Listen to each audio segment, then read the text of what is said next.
Mũmbunge wa Manyata Gĩtonga Mũkũnji nĩokereire thirikari-inĩ kĩrĩa augĩte atĩ nĩ kwaga kũhingia ciĩranĩro iria yakorirwo ĩkĩrĩra mũingĩ.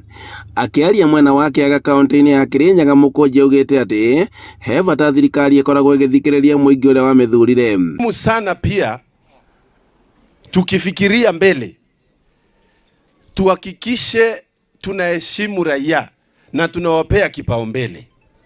Wakati finance bill ililetwa ya 2024, mimi nilisikiza vizuri, nikasikia wananchi wanasema Mũkũnji ukienda kuweka yes tuko na wewe studio.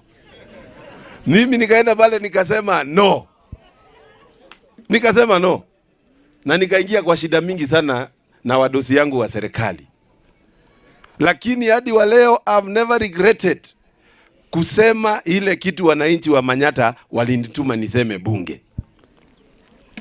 Kwa sababu wananchi ndio wadosi yangu.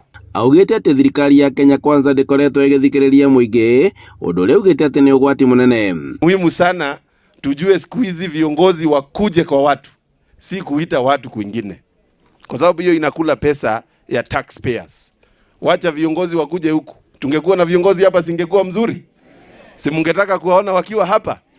Wangetumia hiyo pesa mingi ati kupangisha watu line. Mimi naona pesa yetu inatumika vibaya. I want to say that it is okay to consult. Lakini ni vizuri zaidi wakati unaonekana kama unaletea watu agenda mzuri. Na pia yeye akapotea, akaenda, akaacha watu yangu kule Mukothima. Akawaacha hapo akaenda. Sasa mimi nashauri Deputy Rais aangalie ili kusikue na hizo malalamiko tena. Augĩte atĩ kũnyitwo mĩgwate kwa mbeũ njĩthĩ nĩ ũndũ wa kũrũnga thirikari ndwagĩrĩire, ĩndĩ thirikari yagĩrĩire kũrũnga marĩa mararakaria Kenya oho na gũkinyĩria mũingĩ motungata marĩa marenda kuona matũũra-inĩ. Juzi kumekuwa na maneno mingi sana ya abductions.